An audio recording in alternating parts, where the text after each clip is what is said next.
30. My name is Vanessa Victor. Let's get started with the national news. The presidential candidate for Chama cha Ukombozi Chauma Party, Hashim Rungwe, has assured Tanzanians that if elected, he will use the opinion poll system to make decisions on any issue involving the country's interests. The candidate made the statement at Mabata Grounds Urban District in Zanzibar during his first campaign rally in the Isles. We will bring an opinion poll to the people. It is they who should decide on what is making people suffer. But we cannot wait on one person to decide. Everyone will participate on difficult decisions faced in this country. We will lead our country with wisdom and with our own businesses. The matter concerning ports, the bridge, and any other matter is what will give us income. We will not deal with small issues. The United People's Democratic Party, UPDP, have launched their Zanzibar and Union presidential campaigns at Ziwatue Amani Grounds, with the party announcing that they will ensure corruption offenders get life jail terms.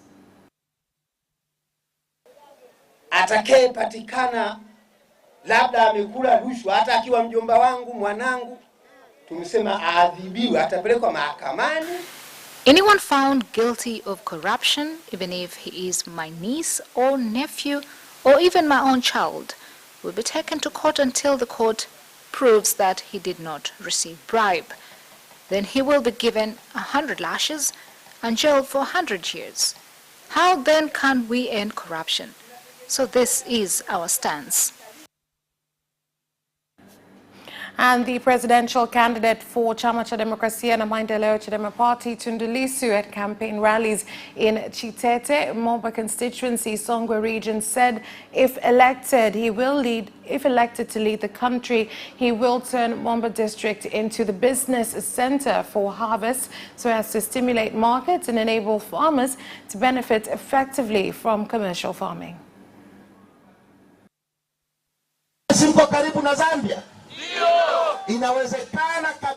It is very much possible. The maize grown here to have a market across the border in Zambia. Are you allowed to sell there? You're told that it is prohibited. Restrictions are everywhere. You are oppressed everywhere. So when we speak about freedom, we mean this border region to be a special trade zone so that once you've cultivated your crops, there is market in Congo or Zambia or Zimbabwe or Malawi. You have freedom to go and sell your products where there is a high price. So rather than the government setting the price, it enables you to go and sell so you get more money. And Chama cha Mapinduzi CCM's presidential candidate, Dr. John Magufuli, has called on residents of Kigoma region to choose CCM in the coming general elections so that his government can complete construction of the Kakonko-Kasulu Road, which will open economic opportunities in Kigoma region. Tulianza na kilomita 50 kutoka We have put 50 kilometers from Biharamulo to all borders, the entire distance. We've added more kilometers. So we want someone who wants to do business in Burundi not to use a dirt road, but a tarmacked one. And anyone going from Tabora to Dar es Salaam, not to use a dirt road. Someone traveling from here to MWANZA, Uganda, not to use a dirt road. We've set aside 402 billion. All is going to be invested in Kigoma region. All that we've spoken is in the election manifesto book. And this is why I'm asking all of you for votes. Even those from Chadema party, I'm asking for votes. Those in CCM party, I'm asking for votes. And I'm asking for those belonging to CUF party and NCCR. Luckily, those from UDP have said that they are supporting me 100%. And TLP, Mrema's party, are also supporting me 100%. Development has no party. One day after ACT Wazalendo presidential candidate Bernard Membe announced that his aide Jerome Luanda was kidnapped by unknown assailants as well as had his home ransacked, Dar es Salaam Special Police Zone Commander Lazaro Mambosasa has said that Jerome is being detained by the police for questioning on allegations of money laundering. Mlinzi wa Membe kimsingi tunaye tumemkamata. The security officer for Membe, we've arrested him as he was coming back from a journey together with Membe. He was arrested at Mwalimu Nyerere International Airport, so he was not arrested in the dark, but on broad daylight. There are those who are spreading news that he was arrested by unknown people, but that as such in all police stations have been conducted, but he has not been seen. So I wonder whoever is saying that, because you cannot do so without going to custody to check whether the accused is there or not. So he's been arrested for money laundering charges. An ongoing fire incident have made students in MWANZA district, Kilimanjaro region, more fearful after another dormitory used by students of Msengeni Secondary School burnt down, with the fire reoccurring for the third time as well at Nyerere Secondary School, where a boys' dormitory was razed down.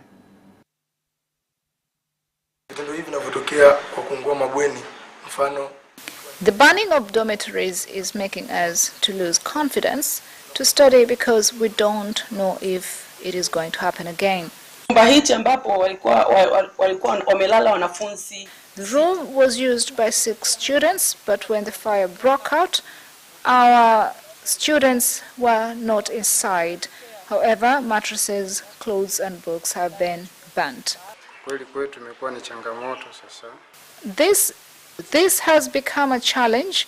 The first incident occurred, then the second incident, but as we are still conducting an investigation, the third incident occurred. We are looking into this matter closely. There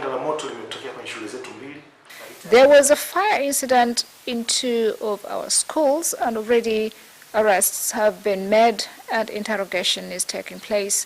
But once we are sure, we will give you a comprehensive report. Swaumu Hassani, aged 12, who is a student of Moeni Primary School in Chato District, Geita region, has died, and 5 other students were seriously injured after they were covered by rubble while digging sand as part of a punishment given to them by the school's headmaster. As students were being punished, a heap of sand fell on them inside the hall and got injured. They have been admitted in the hospital and are doing well. 5 are doing well. 3, we've sent an ambulance for them. We've consulted with health experts and have been assured that they are breathing well and are doing well. Leaders of defense and security forces have paid last respects to ACP Jonathan Shana at Kilwa Police Grounds in Dar es Salaam before his body was transported to his home in Mbezi for other funeral procedures.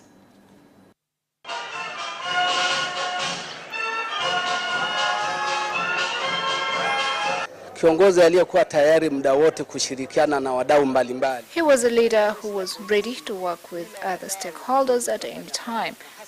You know, the police force without stakeholders cannot work, especially the general public.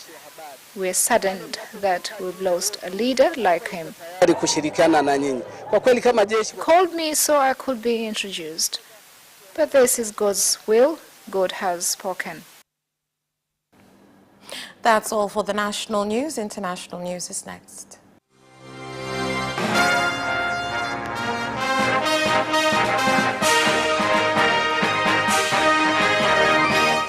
And now international news.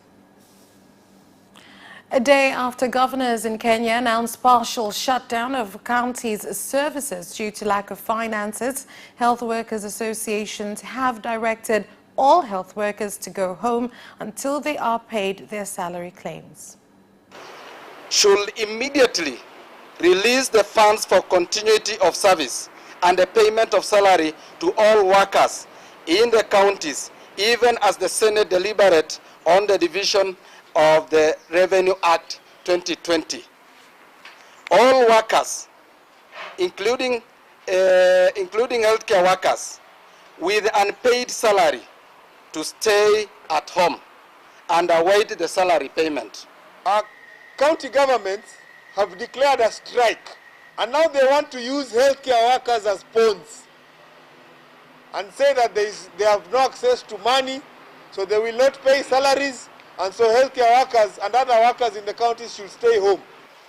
The government and the people of Kenya shall be committed to nurturing and ensuring that the well-being of the individual, the family, and the community is taken care of.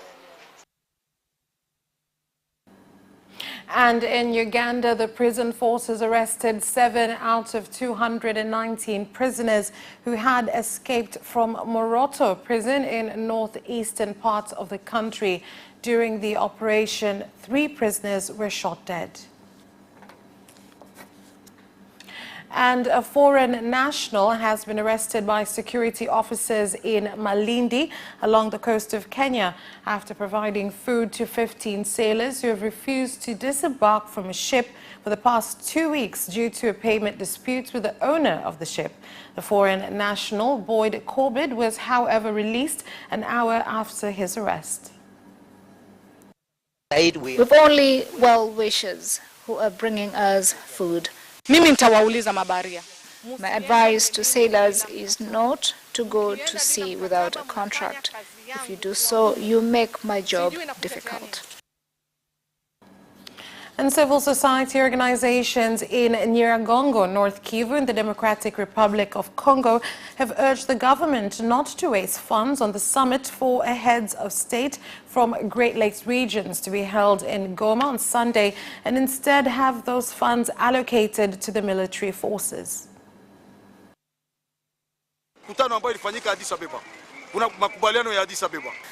There are many organizations, but solution for Congo could very well come from inside Congo. So why should Congo not get any resolution in the United Nations and wait for it to come from the meeting in Rwanda? That is all for the international news. We'll be back with business news after this short break.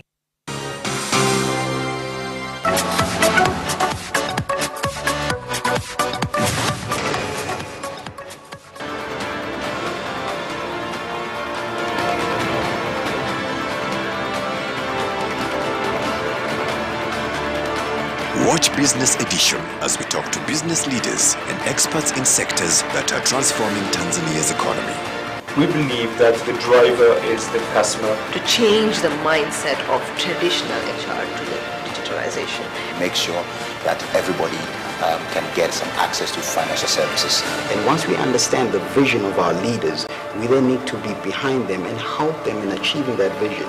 Business have involved mercantile operations, trade guilds, or shared agricultural production, infrastructure, construction, financial sectors, tourism, and mining. Business Edition on Friday at 8:15 p.m.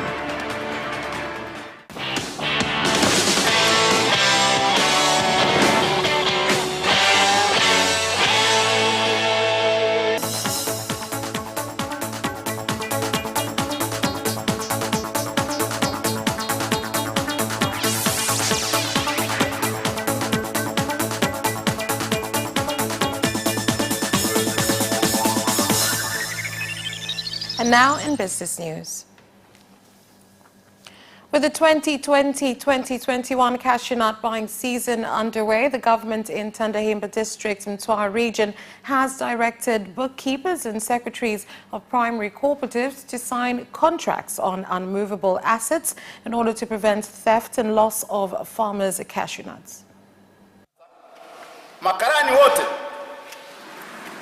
katika AMCOS zote 132. All clerks in all 32 AMCOS must have contracts and have referees. Hapo hapo kwa eneo lenu hilo. Kazi katibu wewe kufanya kazi hiyo. Idadi ya gunia zilizopo kwa sasa ni jumla 210,000. There are sacks that we've started with, and we are expecting more, awaiting tax exemption. Tanzania Revenue Authority, TRA, says it is determined to develop user-friendly systems which will enable entrepreneurs to pay taxes and address their challenges, which include numerous taxes. TRA intends to come up with user-friendly and enabling systems for business owners, but the entire tax system, a better understanding will reduce mistakes and therefore penalties and other challenges faced will be reduced. At least 60 taxes have been scrapped off, which has made it easy for us to do business and has reduced the cost of doing business. However, there is still some which are high. Tanzania Shipping Agencies Corporation, TASAC, has said since its establishment, the number of freight companies have increased from 660 to 876, which is a 30% increase. Na ongezeko la karibia 30%. There is an increase of at least 30% because there is opportunity to do business. So TASAC's presence doesn't affect that of other service providers. Tofauti na walivyokuwa nazungumza kwamba meli zitakimbia zitakwenda Mombasa, mezani tuna maombi. We have application from other agents, including shipping lines, coming for the first time. And that's all for business news. Sports is next.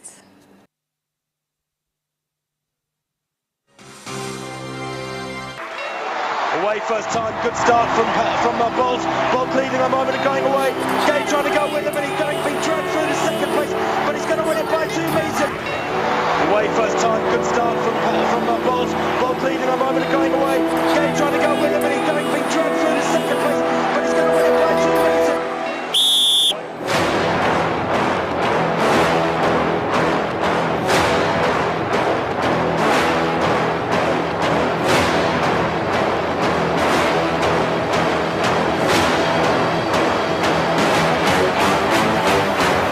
Opposition, Joaquinho, he did lose to Lend.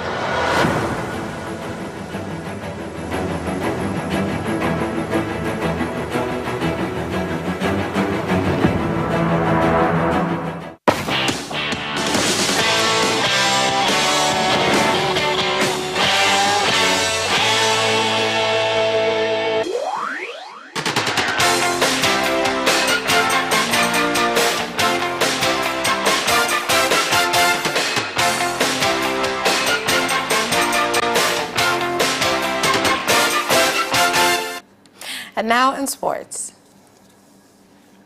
Tanzania Basketball Federation, TBF, has told regions to make sure they finalize their leagues before the first week of October so that they can be represented in the National Basketball League.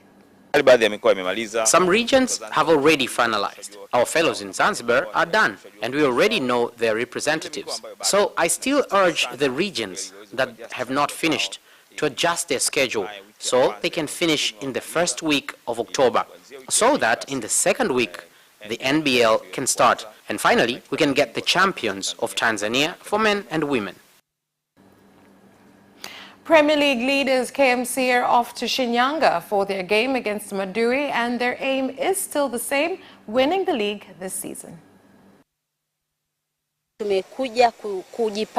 Our plan this season is to bring some changes. There are teams called the elite clubs, which usually get the best results and are top of the league. But this season, we as KMC have said we want to bring some changes. And as you can see, right now KMC is top of the table. LeBron James now stands alone in all NBA recognition history, getting there unanimously. Revealed on Wednesday as an All-NBA player for the record 16th time, breaking the mark he shared with Kareem Abdul-Jabbar, Kobe Bryant, and Tim Duncan. He was a first-team pick on all 100 ballots, joining Milwaukee's Giannis Antetokounmpo as the only unanimous first-team selections this season.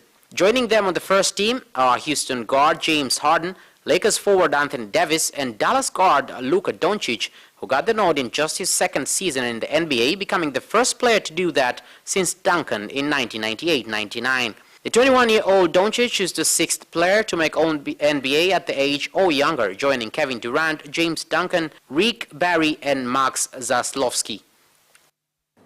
And Liverpool have agreed to a deal to sign the midfielder Thiago Alcantara from Bayern Munich for £27.3 million. Here's more. The Spain international is set to sign a 4-year deal with the Premier League champions.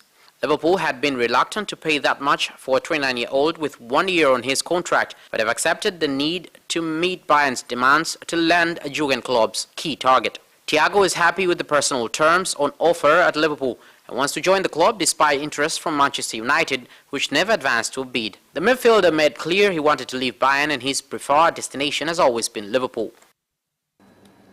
Tottenham are confident they will secure a deal to bring back Gareth Bale from Real Madrid, and the hope is that it will be completed before the end of the week. Here's the story. Talks are progressing well, and it will be a significant surprise now if the Wales forward were not to return to the club where he played from 2007 to 2013, though there are a number of contractual details that need to be finalized. An understanding has been reached that Madrid will pay part of Bale's wages, which amount to a basic of about £600,000 a week. Positive discussions were held after Barnett's comments with the Tottenham chairman Daniel Levy, determined to find a way to make a deal happen. And that sports item ends our news bulletin. My name is Vanessa Victor. Thank you for watching. Have a good night.